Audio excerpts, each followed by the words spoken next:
Ooh, ooh, ooh. Check this out. We're back, and you're back, and we're here at the mailbag. We're dealing with the mail that comes here to the Dean Show. I'm your host, Yusuf Estes, and we've been talking about the subject of the Jews and Christians and their treatment in Islam. And what we find is in the Qur'an some words that are being misunderstood because of translations. Highly recommend to all of you to learn the Arabic language. If you learn the Arabic language, then people can't trick you anymore, and you'll know what it really says, okay? We have a website for that called ArabicInEnglish.com. ArabicInEnglish.com. You can use the English you already know to start learning something about Arabic. You'll feel a lot more comfortable. I know I do. Now let's come to the next subject. Somebody comes to us and they say, why does your book, meaning the Quran, why does your book say to kill all the Jews and Christians? Well, first of all, it doesn't say that. But still we reply back by saying, thank you for asking me about my religion. In Islam, we cannot lie. We have to tell the truth, and we have the proof to back up what we say. But sometimes people say things that are in the question is not true. So let's deal with this. What does it say in the Quran? Actually, we'll begin with the first instance of this in the Quran in chapter 2, called Surah Baqarah, the cow. Verse 190, telling us about fighting. And it says, you fight them where they fight you. But if they stop, you stop. Because otherwise you become the transgressor. Verily, Allah does not love the transgressors. Next verse, and kill them wherever you find them, and turn them out from where they turned you out. But again, it's reminding you, you have to stop if they stop. Now, let's deal with a couple of words here. Actually, in Arabic, it really doesn't say fight, and it really doesn't say kill. You know, it does and it doesn't. Let me explain why. The word fight, sometimes translated as slay, slaughter, and things like this, doesn't really work. Let me explain why. The word in Arabic doesn't change. It's from the same root. It's qitl or qital. The first instance, it's talking about engaging in mortal combat. That's why it uses a form of this word. It's not fight like put up your dukes or martial arts or something like that. No, it's the kind of fighting that can result in death. It is combat. So use combat here and you'll see how it makes sense. Combat them if they combat you. But if they stop, then you stop. Otherwise, you're the transgressor. Move to the next verse. Kill them in combat if they're killing you in combat. But again, if they stop, you have to stop. You know, it says to turn them out from where they turned you out. Now this is another key, because nowhere in here so far have we heard anything about Jews and Christians, because it wasn't talking about Jews and Christians.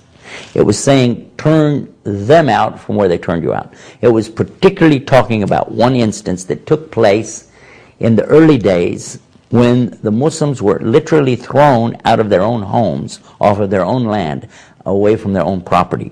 Their property and all of the contents was seized by these people, the pagan idolaters of Mecca, their own relatives. And their women were abused, raped, and they were killed and slaughtered, turned out into the desert, and left for over 2 years to die. If it weren't for the soft hearts of a few folks, they would have all died.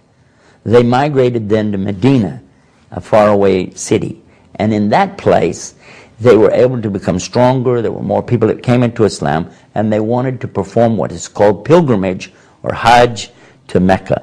They went, but they were turned away and said, you can't come and do your religious rituals here. Even though everybody else in the whole world could come there, all kinds of religions could come and do it, but they wouldn't let these Muslims from Medina do that.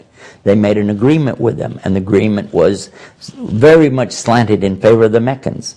And yet the Meccans, even then, broke their agreement later. So the Muslims wanted to go, and they wanted to perform their holy pilgrimage or Hajj to Mecca. When they went, this time they were told by Allah in the Quran that if they engage in a fight against you, you can fight with them. Because one of the things about the pilgrimage they were worried about is, I can't fight, I'll be wearing 2 towels, and the rule is known that in the religions, all of the religions around there, when you're in the state of ihram, or this state of pilgrimage, you're not allowed to fight. So these guys can come chop your head off, you can't do anything about it. But here comes the verse saying, no, no. If they fight you, then you can fight them back in combat. Even though you're wearing the two towels, you can still fight. You can carry your sword with you. Okay? Then, if they're killing you, even you can go to that extent. It continues, though, in the next verse after that, saying, but don't do this. Don't do this in the holy place. The holy place, or the sanctuary, unless they're doing that to you there in the sanctuary. And again, you can defend yourself. And this is what it's talking about. It also uses a word in Arabic, which is fitna. It says this qitl, this kind of combat and killing, is still not as bad as the fitna that's going to be caused if you don't do it. Because when people are killing you, this is a fitna. And you must respond back. So anytime there's acts of aggression or terrorism against you and the Muslims in general, then you've been ordered now to go and fight back and stop it as much as you can. And then if they stop, you have to stop. I hope this clarified some of the questions you might have on this subject. And if you have more about this, I want you to visit our internet website to get clarification. Go to the IslamNewsroom.com and type in this word harsh in the box, and they'll give you the harsh questions. You get a list of them.